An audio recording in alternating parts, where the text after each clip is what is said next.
Street Food.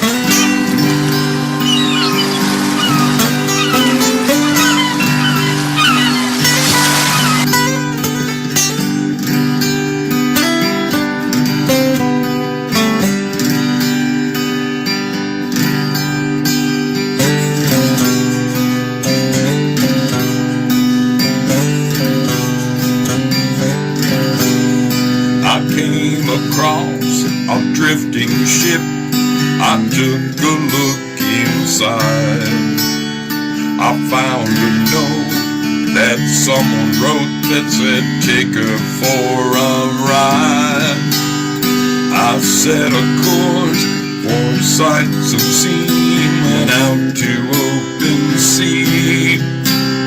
To my surprise, a bunch of sailors joined along with me. Now we're sailing on the mystery ship, and all the sailors here are really here. There isn't any cost of membership. All that you gotta do is join our trip.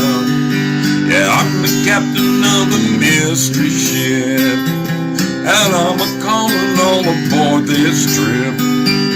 I'm really hoping that you'll enjoy it upon the mystery ship. So bring a friend and come along with us aboard the mystery ship.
It's been a long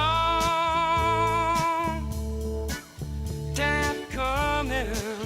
Oh, it certainly has. It's going to be a long time gone. Oh boy, I hope it is a long, long time, my friends, before before I go through what I just went through. Holy Hannah. It has been well, what a long, strange trip it's been. How are we doing out there? It has been 8 days. 8 days since I broadcast. It actually took me a minute to figure stuff out again in here. That's how long it has been. Where has your brother Zoe been and what the hell has been going on, people? I want to tell you. Wow. I saw the man with the red pitchfork. Personally. I went to his home.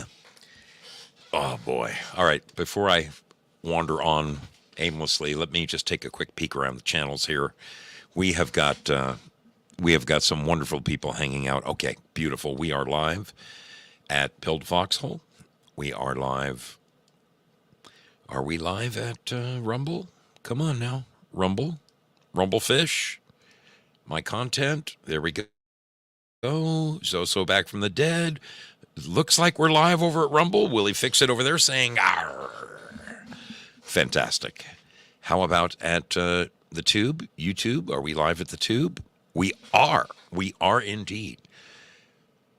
D Live? Yes, indeed. Oh my goodness. We've got our sailors back. Stella's got her groove back. Or should I say Stella's got his groove back? Okay, log in. How did I get logged out? How did I get logged out of freaking Twitch? Tell me what's going on here. What's going on? Where's my channel? What the heck? One more time. Let's try Twitch. Log in. Log in. Oh, crap. And I don't have my phones with me. Well, looks like I won't be going live at Twitch tonight, but hey, 4 out of 5 ain't bad. 4 out of 5 isn't bad. How we doing, people? I got to get used to this. I moved my camera from hither to yon, so I'm trying to get used to this. Kind of moved some lighting around, just, trying to do something a little different than what I have been doing for the last 7 days, which was, folks, I want to tell you, those of you who saw my last little blip of I threw up like a 60-second clip to YouTube, and I shared a link to it on a number of the channels just saying, folks, watch this video. I'll be back someday. And it was the craziest thing. Absolutely the craziest thing. On the weekends, I have been working for a little extra money, little extra jang. My boss bought himself a 1970 Airstream trailer. I think I've shared some videos of it. And I have been refurbishing the thing. And over the past weekend, not this past weekend, but the previous weekend, I had to move some plumbing pipes in a space about this wide, just wide enough for me to get my arm into, about 4 feet deep, and on my hands and knees. And I had to reach in and I had to drill a hole sideways with a little side head drill. And when I finally got it through, I felt this little in my back. And I'm not talking, I've told you guys, all of you, you know my story. At 15, I got run over by a priest, broke the windshield with my back when he ran over my bicycle. At 22, I fell 45 feet from a crane and bounced on that didn't do me much good. Somewhere around 45, my back started into hurting, and it hurt me for many, many, many years. I finally had back surgery, lower back surgery, and they alleviated the pain that ran down my butt cheek to my toes for 15 years. I woke up in recovery knowing, oh my God, it's gone. That pain is gone. So, I'm no stranger to danger when it comes to pain. But this pain that I experienced was right up here in the middle, right there. Right in the middle of the square of my back, between my wings, between my shoulder blades. And folks, I'm not kidding you. It started out as, oh God, it kind of feels like a pinched nerve. God dang it. It got progressively worse. That Wednesday, when I left that short video, I truly couldn't stand to be at work any longer. It was the end of the day, and I'm like, well, there's no way I'm broadcasting tonight. I just want to go home and die.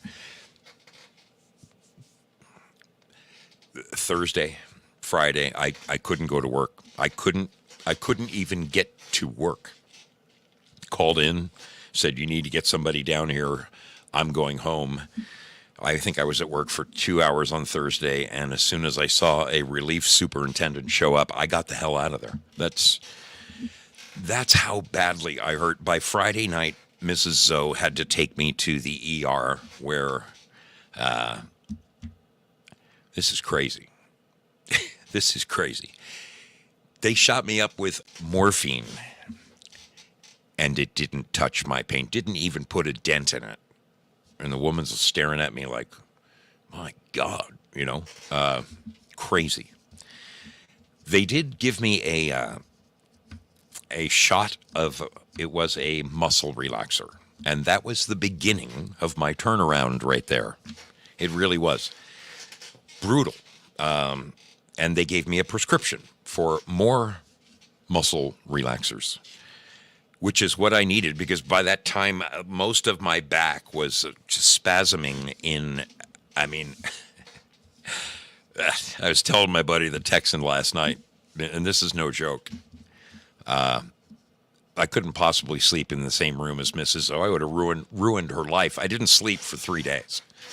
I just would lay in bed and writhe in pain. It felt like somebody just kept taking that knife and just kept turning it and waiting 5 seconds and turning it and waiting 7 seconds and turn. I would lay in bed just going,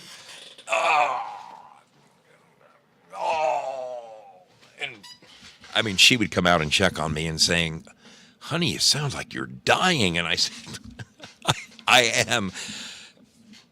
I think it was Saturday night. It was the third night without sleep. I begged God to take me. I begged him, please, just take me. I can't do this any longer. Finally, the muscle relaxers did the trick. They allowed those muscles and everything to kind of let go and quit spasming. I never want to go back there again. I never want to go back there again, people. I've made no bones about this. I've shown my little bottle on the screen. A guy who's had back surgery knows a little bit about pharmaceuticals, okay? And it's an interesting thing. When you come out of a major back surgery, they give you painkillers to ease you back into your regular life, hoping that they have been able to get rid of the pain enough for you to go on living. Mine didn't dissipate as much as I had hoped, and they kept writing me more prescriptions. And I thought, God, is this the way it's going to be forever and ever? Those of you who have been following my show for some time, do you remember, I think it was 2 years ago. 2 years ago, I did one of my, maybe it was 3 years ago, I did one of my trips, and I went up into the Pacific Northwest. I think I was on my way to go visit the Spuds. Really think that was it. And I was coming across the northern. Yes, I had just met Craig Mason. I was coming across the upper part of Washington, and I stopped to get gas, and I looked behind me, and I saw that my duffel bag was gone, and my meds were in it. Do you guys remember that? Anybody remember that episode? I didn't necessarily freak, but I was like, "Oh, this isn't going to be good. This isn't going to be a good remainder of my trip with no meds." And by some grace of God, I turned around and retraced my steps, and the guy who found my bag on the side of the highway, right at the top of an off-ramp, had dug through my bag, and he found one of my business cards, and he called me on the way, and I was able to retrieve my stuff and continue my trip. But you'd think folks, you think that would have been a sign. You think that it would have been like a bright neon sign saying, ZOSO, trouble ahead. I hate to cry. I can't. I wouldn't ever. I'm not the victim type. But there's that old that saying, you make your own bed and you lay in it. Folks, your brother Zoe had quite the awakening. And I think one of the reasons that my pain was so exacerbated was the fact that I was coming down from a 20-year pill habit. 20 freaking years I was taking Vicodin, or whatever you want to call them, to relieve that nagging pain in my lower back. And let me tell you, right now, as I sit here in front of you, I haven't had a pill in, I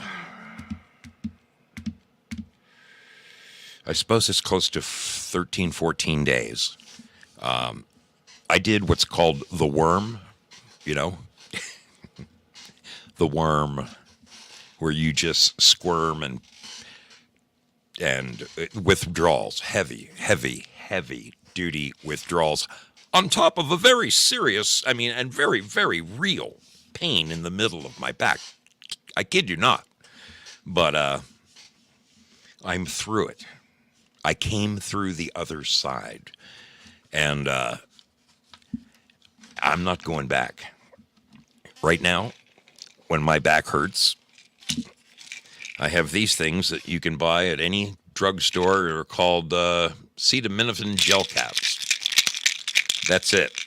That's the only pain reliever I need.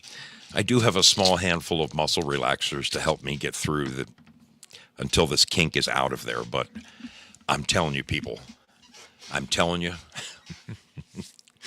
your brother Zoe went through hell. I didn't. It's funny when stuff is prescribed to you by your doctor. You think, or the average person would think, well, this is what my doctor thinks I need. But it ain't true. And I'm here to tell you. And that's what we are going to be looking at tonight. I refreshed my memory on a lovely story that we all must remember. We all must remember. It is, it's crazy. It is crazy what has happened to medicine here in the United States. It is nuts. But before we dive headlong into that, you know your brother, so I gotta have a little levity. I gotta have a little good time. My brother, the Texan, sent me something, and I've got to share this with you. Let me see if I can find it. I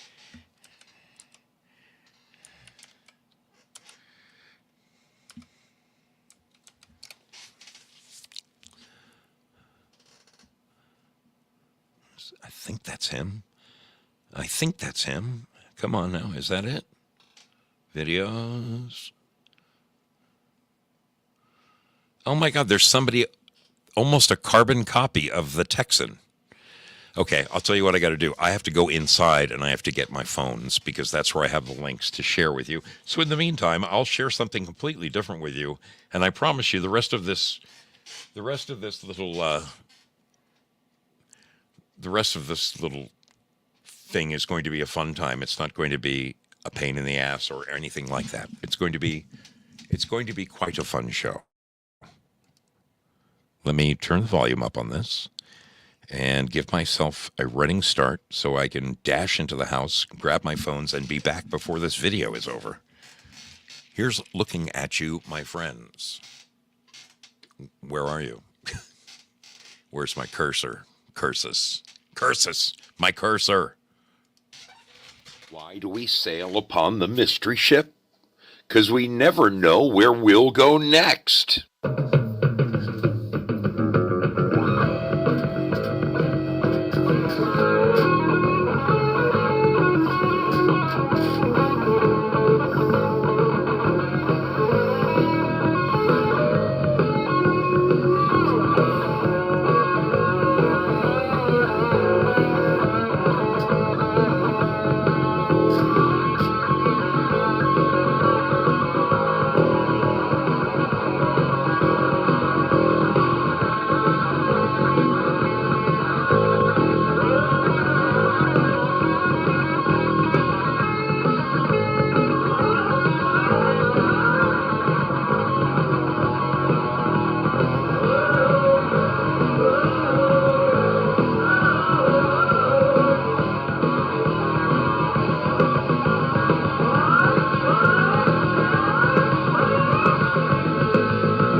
This is where I normally take a moment to thank the wonderful, and I really mean wonderful people who support this program. You know who you are. The beautiful ones. The beautiful ones. You blow me away with your generosity and your love. I don't know where I'd be without you. I really don't. I do run a tight shipwreck around here. Let's just take a quick peek around the horn here. Okay. All right. Very good. We seem to be live everywhere still. Jojo, good to see you so much. In fact, what the hell is wrong with me? I didn't even say my hellos. Well, let's freaking start right now. Let's start right now. Foxhole, how are you doing? It has been forever. Joe Elaine, wonderful to see you. My brother, the Texan out there. I got to play this video for you people. It's going to blow your minds. Prairie Fire in the house over there. Rooster, my brother from Lubbock, Texas. Great to have you aboard. Crazy Chuck with a K. These are all the fine folks that I met along my journey. Purple Pixie, there's another one. Double D, my brother. Great to see you. Great to see you, man. It's been forever. In fact, I haven't found a person I haven't met yet. Oh, I just did. NX17, but I want to say this wonderful woman. Oh, I forgot. All right, I'm gonna have to take another break and run into the house and get more stuff. I received some really wonderful gifts in the mail. My friend NX17 right there sent me just a lovely gift, made my day. So did my buddy Mix Pix from over in Great Britain. Love that guy. Jojo, what more can I say? You are the tops, kid. You're the bomb. You're the bomb. Sigurd, the Dragon Slayer, great to see you again, man. Oh boy, this has been it's been quite. I'm telling you, folks, the last 8 days I would not ever want to relive again. Porpoiseful, how are you doing, little lady? Nice to see you. Spazzo Yeti, the Spaz Man in the house. Oh man. Oh, okay, that makes sense. Prairie Fire, thank you very much. Dave Mick, good to see you, buddy. Cynthia, how are you doing, little lady? My goodness. Bitch Toria is here. This is the worst spot and goes into the neck and shoulders. Oh, I'm telling you, kid. I'm telling you. I'm never going back there again. Patriot Girl, how are you doing?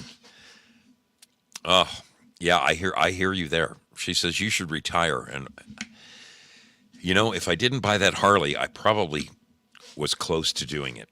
But I'm 64 3/4. I got to make it to 67 to draw my full bennies. So what the heck? Foxy Lady, how you doing? Good to see you. Val Hall, of course. Tinka, she's lurking. Lurking Tinka, we call her. HOH. Have I tried Amica Edible and Tropical? Most extraordinary. Don't know your back, but good for arthritis. Well, Thumper Rose, great to see you. Thank you, darling. She said continued prayers in your general direction. I will take all the ones I can get. I'll tell you what. It is a pleasure to see all those smiling faces once again over at the Foxhole. I have missed you guys terribly. Empress Bitch to you. Great to see you. Let's quickly just take a quick peek at Rumble. Yep, it's still kind of sitting idle. Willie Fixit may or may not be there.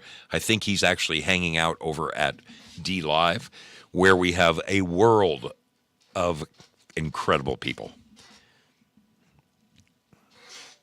Hater Great, good to see you. TL Spud, Bad Zoots, Syllabore.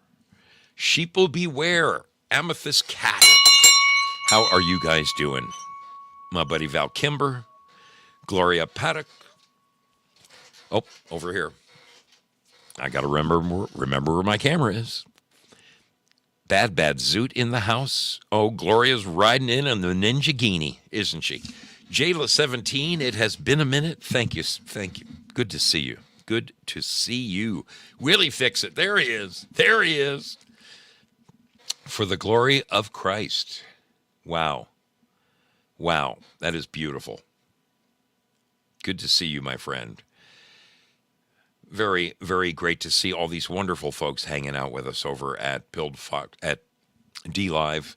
Man. Yeah, folks, I've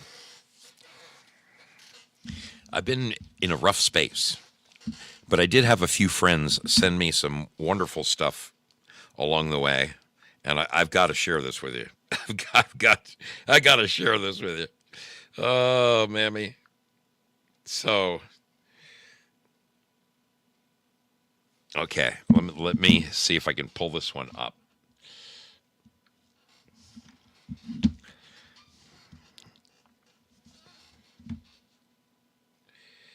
Why isn't it? Okay. There we go. Let me look this up. Give me a half a second to look this up.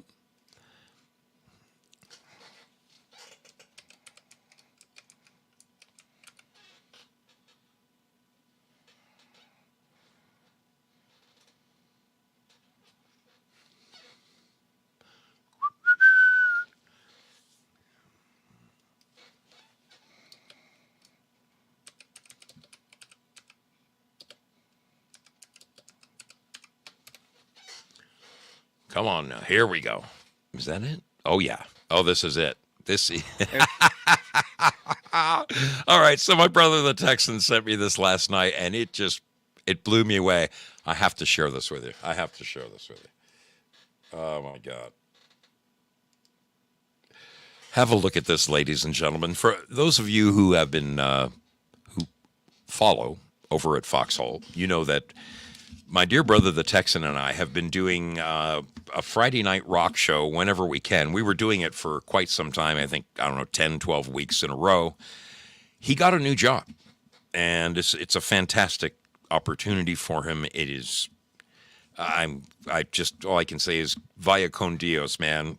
So now we do shows together whenever we can piece it in. He's been kind of busy. I've been kind of busy. We've snuck in a show or two in the last month or so together. But he is now working for Peterbilt and driving brand new rigs, delivering them across the country. They take a brand new truck and then they piggyback another one and sometimes a third one, and they deliver them all over the country. It is dangerous work, but it pays a lot. If you're willing to kill yourself, people will pay you damn near anything. I wish him nothing but success and good health, and to stay out from underneath that thing when they drop down. But I've got to share this with you. This is a brand new Peterbilt that he came across at the yard where he was working, and it's going to a very special customer. Let's get a gander at this. Let's get a gander. Hey, ladies and gentlemen, check out this Peterbilt right here, man. It's some cool, slick stuff, ain't it? Look at that paint scheme, man. That's old school cool right there. Check it out. Low top, sleeper, chromed out, up and down. Got a bunch of yahoos standing around over there doing nothing. Like y'all think that's what Teamsters do all day long, a whole bunch of nothing, right? Yeah, you got to come out here and try this someday. Check this truck out, man. Ain't that thing beautiful? Now, you want to see what's really, really cool, really special about this truck right here? Besides it being a Peterbilt, besides it being handled with some tender love and care, some TLC by some Teamsters. Let me show you right here, right now. Watch this. Zing. That's who the customer is. Donald J. Mother Loving Trump. It's his truck, y'all. That's right. It's his truck. Talk about cool. I love my job. God, I love my job.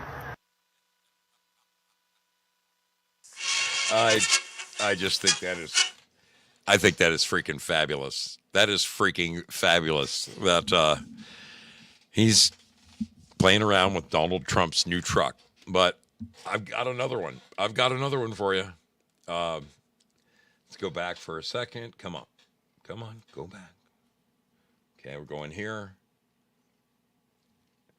Going there. And then this one, this is classic, folks. This is classic. Now, there isn't any volume on this, so I'll just share it with you as it is. But yeah, he took this somewhere close to his neighborhood.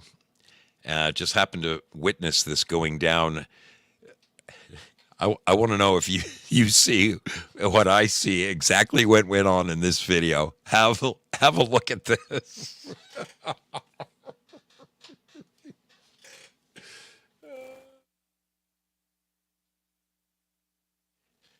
Here comes a guy out of a house somewhere, carrying a little something with him. And look, there's a puppy. There's some kind of a mangy mutt behind him.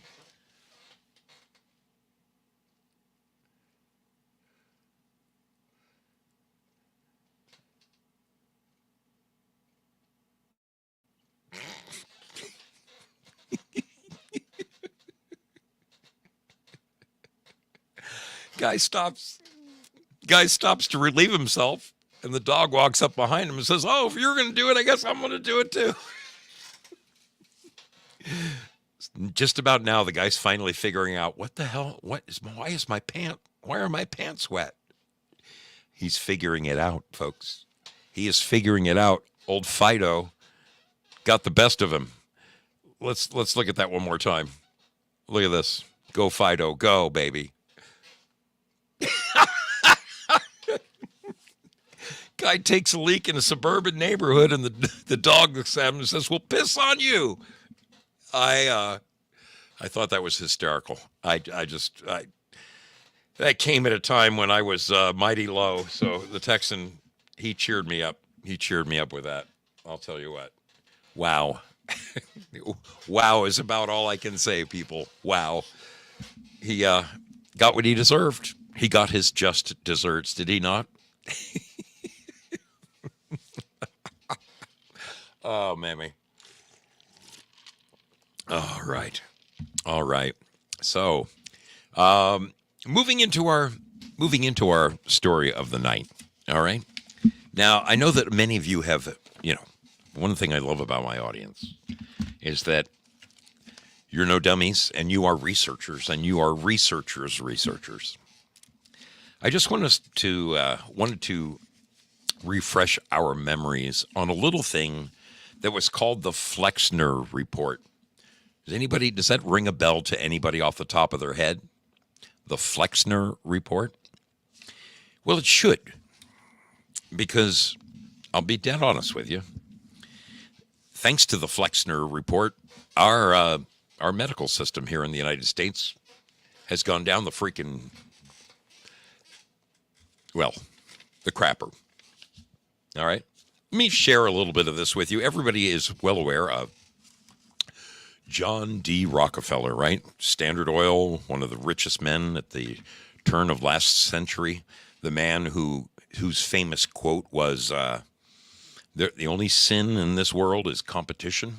Yeah, that guy. So, at the turn of last century, he, along with the help of several people, believe it or not, supposedly, now I'm no man's judge, no man's jury. Don't ask me I'm no judge. There's only one judge. Rockefeller was reportedly a Baptist, and he had a friend who was also a Baptist. I think it was a Baptist pastor. He was indeed a Baptist pastor. His name was Fred Gates, and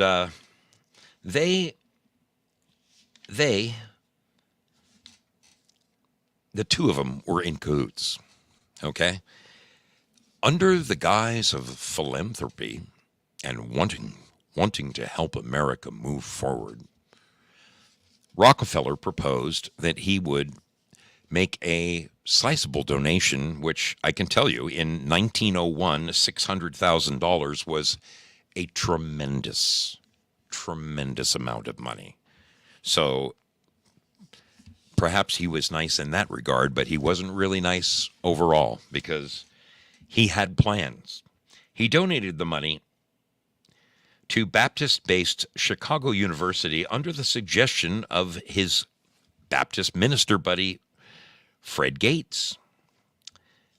It is now known as the University of Chicago Medical Center. That's what it became. That's where Rockefeller dumped a pile of money. And when they dump a pile of money on a university like that, it doesn't come no strings attached. They're like, "Oh, you want to build some more buildings you want to increase your medical knowledge? Whoa, let us help you. We'll donate. Oh, here's $500,000. Come on. What do you need? What do you need?" All the while there were ulterior motives. In 1901, the Rockefeller Institute for Medical Research was founded. What does a man who owns an oil company know about medical research? I can tell you. That right there. Okay? But when you're paying lots of money, people tend to listen to you. And when he says, hey, I just donated $600,000 in 1901 dollars, by the way. Do you mind if we place a couple of people on, the board? Yeah. And of course, why not, Mr. Rockefeller? Just keep the money coming. So it was at the Rockefeller Institute for Medical Research was a fellow named Simon Flexner. Now, this is crazy. This is absolutely crazy because this Flexner, his brother, Abraham Flexner, was born in Kentucky. It was one of the largest growers and suppliers of hemp in the country. Now, Rockefeller knew that hemp was bad for him. They didn't want any kind of natural anything out there. His new American Medical Association had one thing only on their minds, and that was to push drugs. To push drugs. That's how we cure people. We give them pills. Poster boy. So, the Rockefeller and Carnegie foundations traditionally worked together, almost as one in the furtherance of their mutual goals. With this we know. Oh, this we know. And the medical field was certainly no exception. The Flexner brothers resented the lens that brought both the Rockefeller and the Carnegie fortunes into sharp focus with the unsuspecting and thoroughly vulnerable medical profession. G. Edward Griffin, who was recently on, quite frankly, I love that man. Just a brilliant author and a guy who has researched countless. He's looked under every rock that there is to look under. He has a wonderful book on the subject called He Who Pays the Piper, The Creation of the Modern Medical Establishment. G. Edward Griffin. If you want a fascinating read, I haven't read the whole thing. I've read excerpts from it. He lays it all out there, people. This guy, he calls them like he sees them, just like he always does. Calls them like he sees them. His favorite, G. Edward Griffin's favorite thing to say is, follow the money. If you follow the money, you'll pretty much get right to the head of what is bursting any freaking pimple, I'll tell you what. So, the American Medical Association was founded in 1847, but it was incorporated, and that's the important word, in 1897. Founded in 1847, but incorporated in 1897. In the early 1900s, the AMA realized that there needed to be some changes in the medical association, particularly medical education. Medical practice and education in some areas left a lot to be desired, poor training and understaffed medical schools. So they created the Council on Medical Education with the purpose of evaluating countrywide the medical training and they wanted to make improvements where needed. Can you smell a big fat butt coming? Make improvements where needed. So they didn't have enough money to do this. However, enter Rockefeller and Carnegie to save the day with their philanthropy, with their funding and their popularity. The president of the Carnegie Foundation, Henry Pritchett, met with the AMA and offered to take over the entire council on medical education. We'll do it for you. Don't you worry. We've got this one. We've got this. So, the AMA went around and first thing they did is they got rid of anybody who practiced any kind of holistic medicine, anybody who used any natural botanicals or essential oils, things of that nature, good, healthy, normal stuff that God provides for us. No, no, no, that had to go. That had to go. We need drugs. That's what we need. That's how we treat people. Drugs. And when you own the drug companies, it only makes sense that let's make sure that the American Medical Association is the only one who can board certified doctors so that they can prescribe drugs. By the way, we own the drug companies, but don't look over my shoulder. And that is exactly what happened. The AMA called upon the strong arm of government to vanquish the competition, and it did so, regulating medical schools. A report was commissioned, the Flexner Report, calling for the standardization of medical education, and the report of the commission concluded that there were too many doctors and too many medical schools in America and recommended reducing the number of schools. The public outcry generated by the report convinced Congress to declare the AMA the only body with the right to grant medical school licenses in the United States. Folks, this is the turn of last century. In 1910, the Flexner Report, 1910, Jesus. The Flexner Report was published. It pointed out medical inadequacies, but it also did much more than that. Oh, much more than that.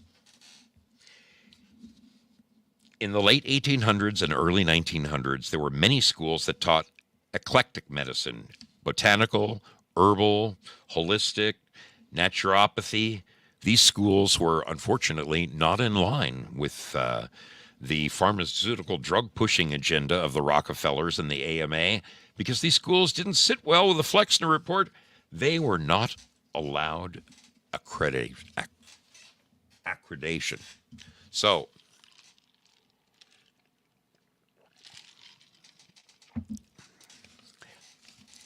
we now know that the rich get richer and the poor get the picture.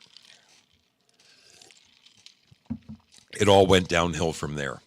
Continuing funding to hospitals, adding wings on at colleges across the country, all in the name of the American Medical Association.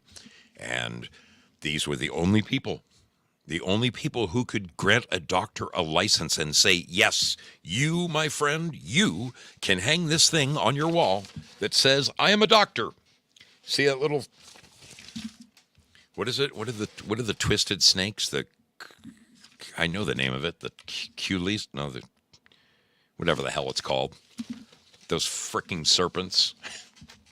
It's the devil himself. It is the devil himself. As if the man wasn't rich enough owning most of the oil in the country. Now he had to take care of our health care. Their plan continues to this day. And any time that a doctor comes along with different ideas, like Dr. Rife? Is it Dr. Royce Rife, the man who found that he could cure cancers by vibration, depending on what pitch he used, what frequency he used, he cured, I think he cured 97 out of 100 people, and then he went back and just changed the frequency and ended up curing the last 3. They ran him out of town. They tarred and feathered the poor bastard. It is, it's despicable. It is despicable that an unsuspecting soul, a halfway decent guy like myself, could get caught up. I mean, I'll tell you this. I mean, I'm not stupid, okay? At least I like to think I'm not stupid, but from basically from 40 to about 55, folks. From 40 to 55, I suffered with a back pain, a sciatica, so severe. And, when I was run over by a car, my lower right back, right above my hips, it hurt me for 9 months before it finally healed. Well, obviously, some sort of damage got done then. And later on, when I fell from a crane and went bam, bam, bam, amazingly, that day I got up and I finished the day. But the next morning, when my alarm went off, I couldn't even roll over in my bed to turn off my alarm clock. My roommate came in and said, "Dude, what's wrong with you?" And I'm like, "I can't reach the alarm." I mean, I was jacked. So fast forward another, 25 years from there, somewhere between 40 and 55, I was really suffering badly. I would come home from work and I would lay on my back in the living room floor and I'd tuck my knees up onto my chest and I would have my daughters sit on my knees and bounce and try to crack my back on the flat slab floor. And I ended up going to chiropractors forever. And it just kept getting worse and worse and worse to the point where it was debilitating. The sciatica running down my butt cheek to my toes was enough for a guy to just want to call it quits. And all I can say is that with a treatment from my doctor of he was a chiropractor and he was a DO. So he would crack me 6 ways from Sunday. And then he would prescribe muscle relaxers and painkillers and said, "Dude, as long as you're in construction, you're going to have to use these to get by." And I lived on them.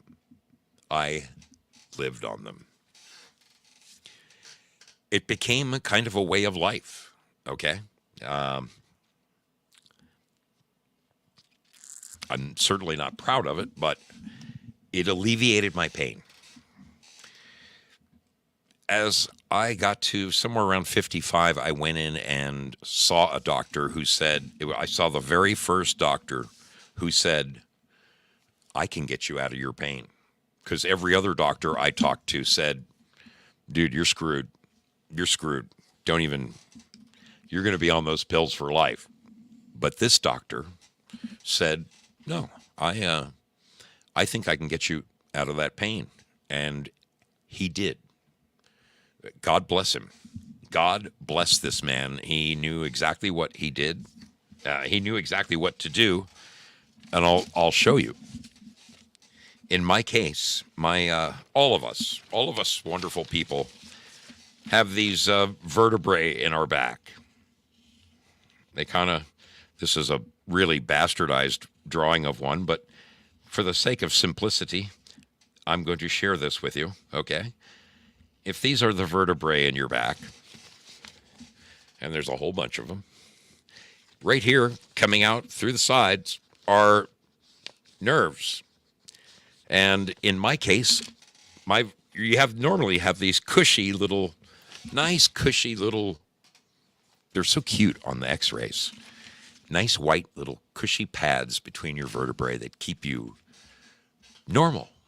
Well, my vertebrae were on top of each other, crushing the hell out of the nerves. So what my doctor did is he went in between the vertebrae and he hogged out a little C-shaped hole on the bottom and on the top so that even though the vertebrae were still smashed into one another, there was a nice, generous hole there so that my nerve wasn't crushed anymore.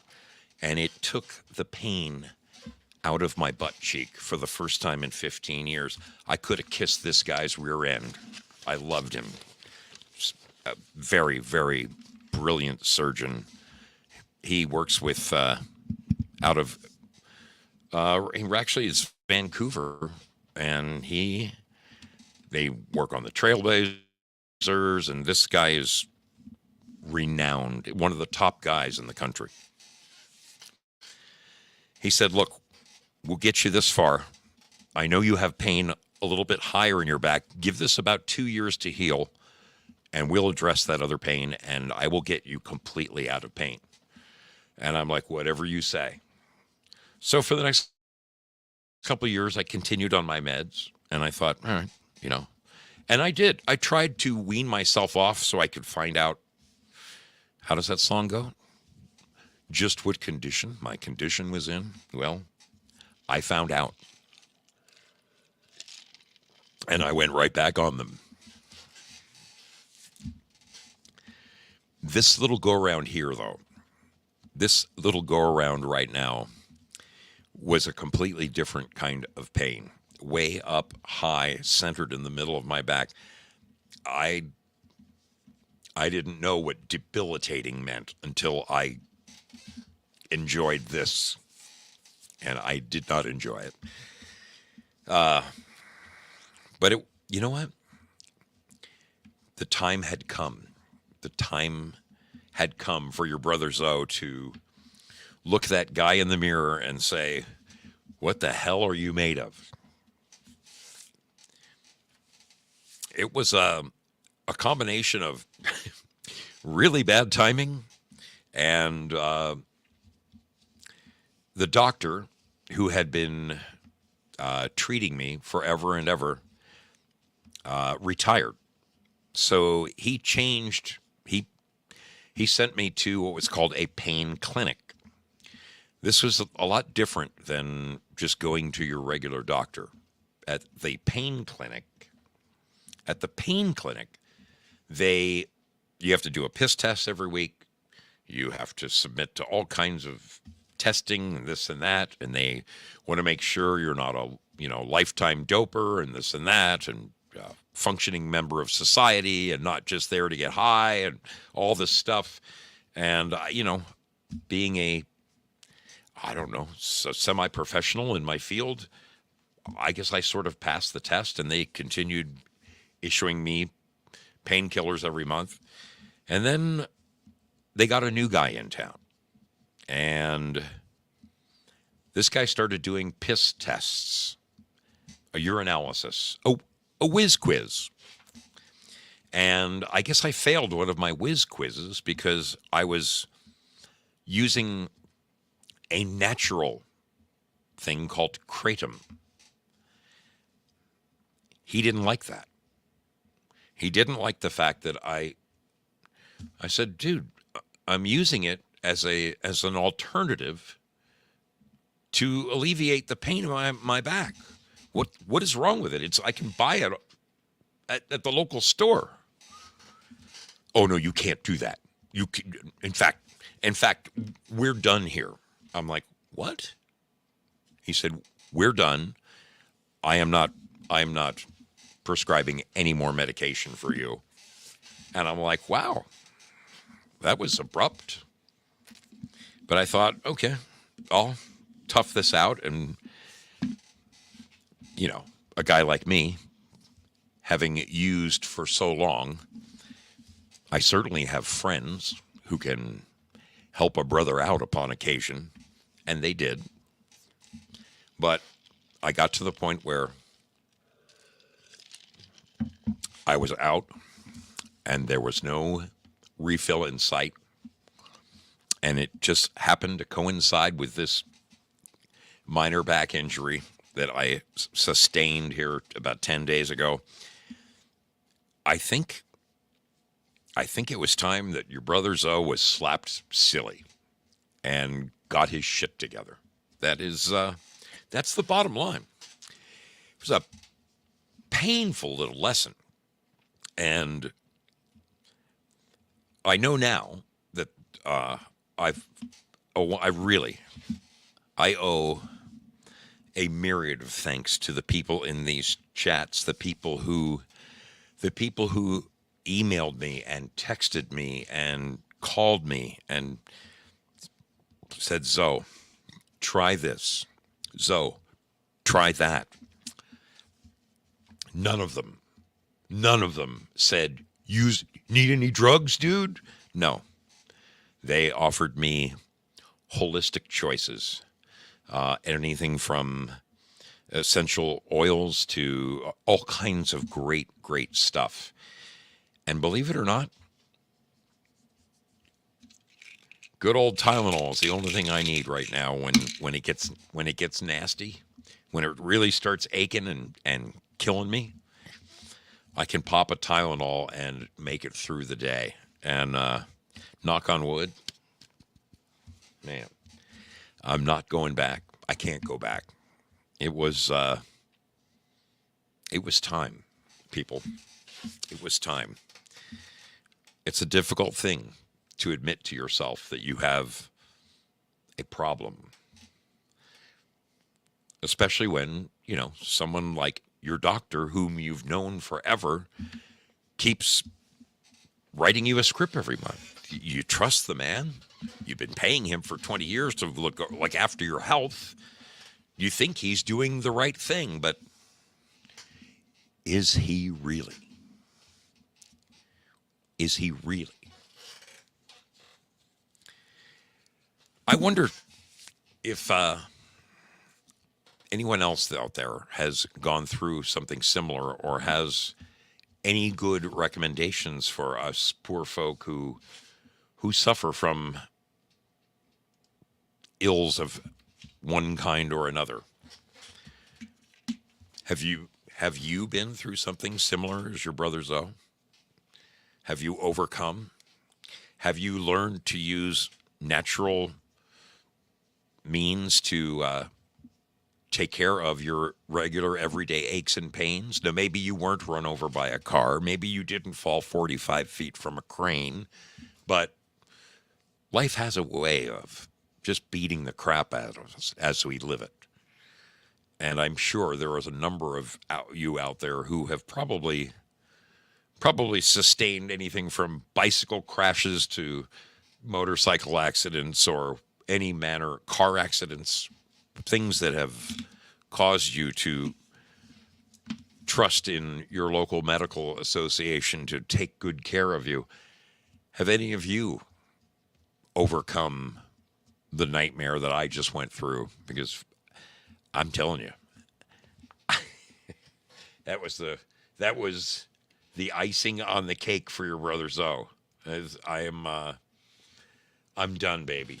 I am absolutely done, and I'm not going back. I am not going back. We will be back immediately following this video.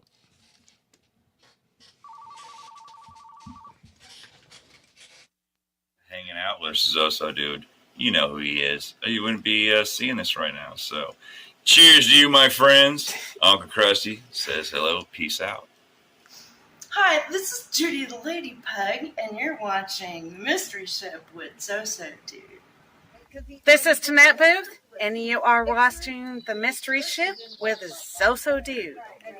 This is Salty and Nuts, and you're watching ZOSO Dude on The Mystery Ship. This is a biblicist, and most likely you're going to hell, but not if you watch The Mystery Ship with ZOSO Dude. Right. This is Ryan, our Cloaked Unseen World, and you're watching The Mystery Ship with ZOSO Dude. Hey, this is Leonard with The Shit Show, and you're watching The Mystery Ship and ZOSO Dude 77. Enjoy. I don't know. This is Sheree Maddox from LJ, Georgia, and you're on The Mystery Ship with ZOSO Dude 77. Hi, everybody. This is Vicki Holyfield, and you are watching ZOSO Dude 77 on The Mystery Ship. This is Friendly Gator from St. Petersburg, Florida, and you're on board The Mystery Ship with ZOSO Dude 77. Hi, it's Joelaine, and we're watching The Mystery Ship with ZOSO Dude. This is Gloria Paddock. You're watching The Mystery Ship with ZOSO Dude 77.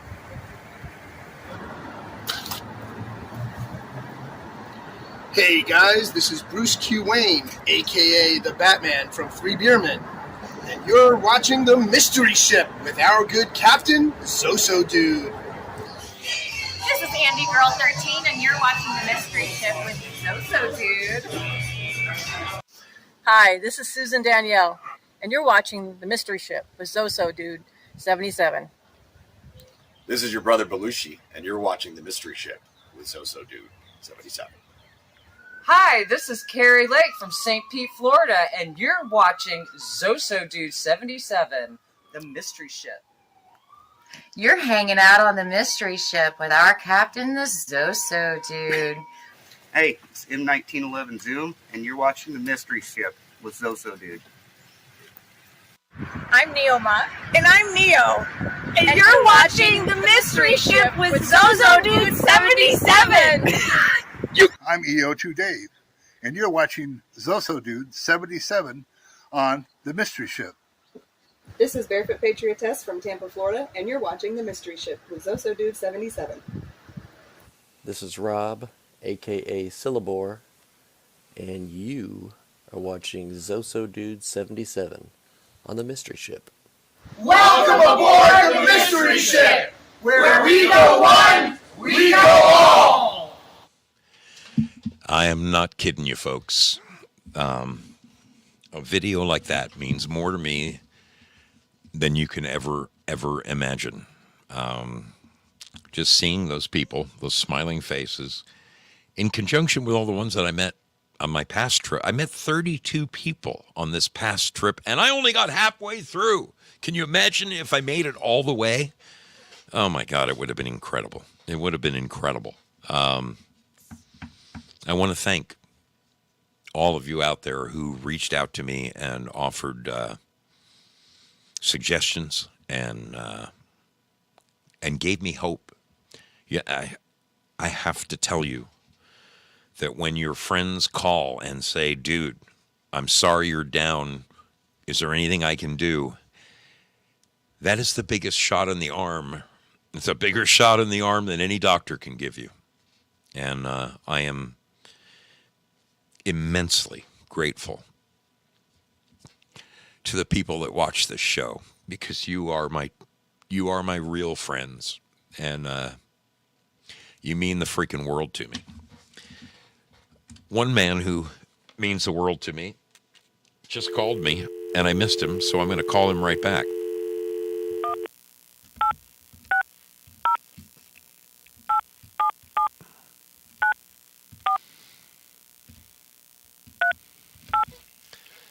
I think you're going to know who it is.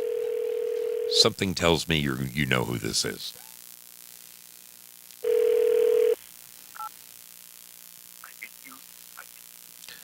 Are you there, my man? Hey, what's happening, pal? How you doing, brother? I had the middle of the back thing happen after my shoulder surgery because your muscles start pulling shit different way around. Yeah. And the guy used, my chiropractor guy put books in back of me.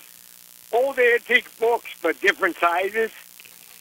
And, jumped on you, bro. You know how the chiropractors fucking smash you around. Bang, you finally got me right. Because I had that one, not as bad as he couldn't get out of bed with, but I know what you're talking about, in between the shoulder blades. Oh, buddy. Yeah. Yeah. It wouldn't stop. It just, the spasming was, it was unreal. Nah, it was making me, bad. it was making me just It's writhe. like tooth pain. Yeah. It's like tooth pain. If anybody wants to know what pain is like tooth pain, they might remember that. And then it's like tooth pain times twice. Oh, yeah. Oh, buddy. Yeah, it's weird, Oh, Willie. no, I've had all that crap, man. I'm glad you're feeling better. Holy smokes, I dude. don't know what else to say. It was good to just take off and, chillax, because that's what you got to do. I got a motor from my log splitter. I blew that up. I worked, cut, split wood, and then wasted my arm. I thought it was done again, but it was just like a strained muscle. I gave it 2 days off, and I'm back together and still going. How's your arm coming back? It's working. I mean, I'm going to wear my brace again, just so I don't overdo and remember. Yeah, I get it. I got tired of ripping the old shitty engine off, and I bought a new Predator cannon motor today. Yeah. With the best thing about it is I could get it if I was super double secret for $50 or not $100 instead of 150. I need it today. I got it. Of course, it's a direct bolt in. Nah, I had to move everything over, shift it around, drill holes, everything. I worked all day today. I stacked. That's how you got to do it. Keep moving. Yeah, absolutely. Absolutely, dude. But yeah, the tooth pain. See, I had minute- the pills left over from my shoulder surgery. I had them Vicodins or something to that effect. Hydrocodones or whatever, right? Yeah. That's And the I one took they for had my me on. tooth pain when they ripped the tooth out of my head. It came out actually pretty easy. It wasn't that traumatic, but it's like a 5-day thing. Oh, yeah. Swelling, whatever. And I couldn't take them or leave them. The painkillers, I never needed them all the time. So I like the guy that drilled a hole to make shit bigger.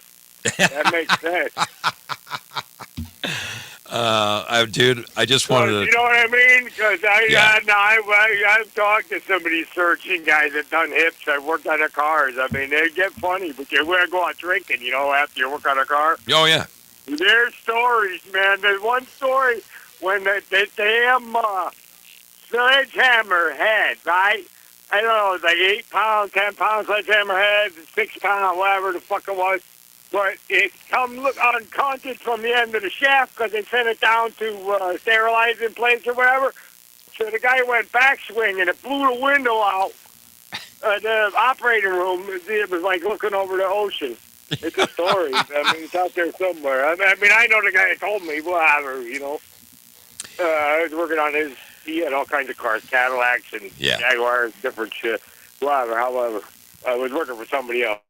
But I met the guy when we get him drunk. That just tell stories is what I'm talking about. Well, Willie, I had to call you back, man. I'll let you go. I had to call you back because when I was down and out last week, I saw that you tried to call me, and unfortunately, my cell phone really doesn't get good reception here, and I freaking love you, man. You are a dear friend, and the fact that you reached out means the world, man. Thank you, brother.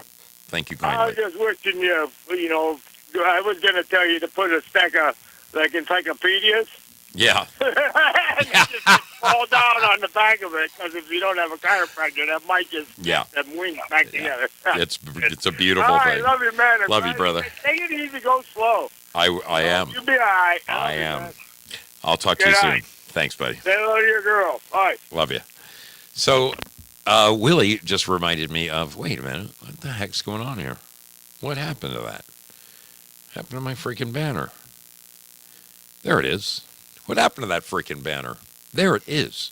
Okay, so I was at my first day back at work. This giant of a man, this electrician that I work with, said to me,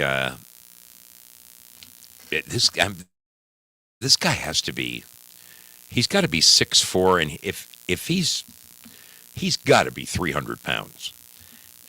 And he goes, dude, my back was as bad as it could be, and I found this lady who can crack me 6 ways from Sunday. And I said, give me your number. And I do want to thank this woman from the bottom of my heart. She has been working miracles on my back to alleviate this, and she knows what she's doing. The name of her business is Back in Balance, and I'll tell you what, a few cracks from that lady and a couple of Tylenol, I'm a new man. And I want to thank my friend Jo Elaine out there. She sent me a link to this. It's a type of electrical pad, and I've used these at doctors' offices before, where you paste it on whatever part of your back is injured, and then you've got this little dial, and you can crank up the zaps all you want, and that stuff works. I think I'm going to order one of those. It looks. Oh, man. Yeah, Joe Elaine says right here, can you imagine, ZOSO, what Gary Fleshner goes through each and every day? God bless that man. Man. Yeah, Uh, EO2 Dave says, always remember your two friends when the pain comes creeping in, the hot pad and the ice pack. You know what I have come to learn in the last 2 weeks, EO2 Dave, is that I used to swear by the hot pad. I mean, but I learned, even though it does make it feel better, it's not as much your friend as an ice pack is. Ice will deaden the pain. Heat does make it feel good, but it's not necessarily doing you any favors. Although I will agree, it certainly makes it feel better. That's a fact. That's a fact. Oh, Prairie Fire says that's a TENS unit. We were just talking about it. Yeah, Joe Elaine sent me a link to it. I also want to thank my dear sister, Artist61, who sent me all kinds of information on holistic healing. And she's not the only one. Others reached out with suggestions for, incredible stuff. I wish I had a list of it. I wish I had a list of it to read off, but I really wanted to just come back on tonight and just tell you guys just how much I missed you and how much you mean to me. Because, boy, you really find out who your friends are when you're freaking down and out. And I am the most fortunate man that I know. I freaking love each and every one of you. You blow me away. And I thank you for being sailors. And I thank you for hanging out with me. You mean the world to me. You really, really do. I think I'm going to end this one a little early tonight, folks. This is only my second day back at work, and I can still feel that it's, I'm not 100% by any stretch of the imagination, but I'm far, far better than I was. So I think I'm going to do two things here. I'm going to check into the treasure chest right here. Check into the old treasure chest and put a little something in there for the wonderful people who donated tonight, and thank them from the bottom of my heart. Let me put that in there. And let's release that. And I wish you all the best of luck. Absolutely the best of luck. May all your lemon dreams come true when that comes trickling your way. You know what I mean? Let's go over to Build Foxhole, where there's this wonderful thing called the Scratchin'. Holy smokes, people donated tonight. Who are these wonderful people? Well, let's call out some names. Due Diligence, I freaking love you, man. Rooster55, God bless you, man. Porpoiseful, thank you so much. Cynthia Twice, thank you, darling. That's my motorcycle riding sister from Boston. She took me out for a beer. We had a great talk. It's wonderful to see her. Next summer, I can't wait for next summer. I just can't wait for next summer. In fact, I might go out early. Let's release the Scratchin'. Is it officially released? Okay, the Scratchin' is released. So you guys should be hauling some stuff in. What happened to D-Live? Oh, Val Kimber, Amethyst Cat, Jayla17, Sheeple Beware, and T.L. Spud. Congratulations, you guys. Good for you. Good for you over there. That is awesome. Thank you. I see other people right now donating ice creams and lemons. Critiqued. Very, very kind of you. Zoot, you know I love you. I got to get used to the camera over here. It might take a while. Okay. I see that the gold pills are going out, so that is a beautiful, beautiful thing. It really is. Fantastic. Folks, your brother Zoe is going to mosey on out of here. I have had this is only my second day back, so I've got to ease back on in. I've got a long way to go before my concrete pour next week. I'm on a brand new project. I'm enjoying the heck out of it. It's 5 minutes from my house. But I'm behind the 8 ball, so I'm going to have to go in early and get caught up on all my paperwork and my reports and all of that stuff. I freaking love each and every one of you and wish all of you a hearty, hearty good night. Take care, my friends. Let's, where's my beautiful harbor sounds? Where are they? Where are they? Come on. Where is that sea lion in heat? The manatee in heat. There it is.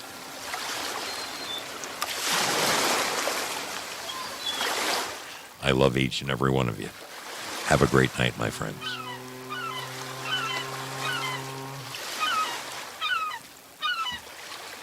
Hey, Val Kimber is going live over at D-Live immediately following this program.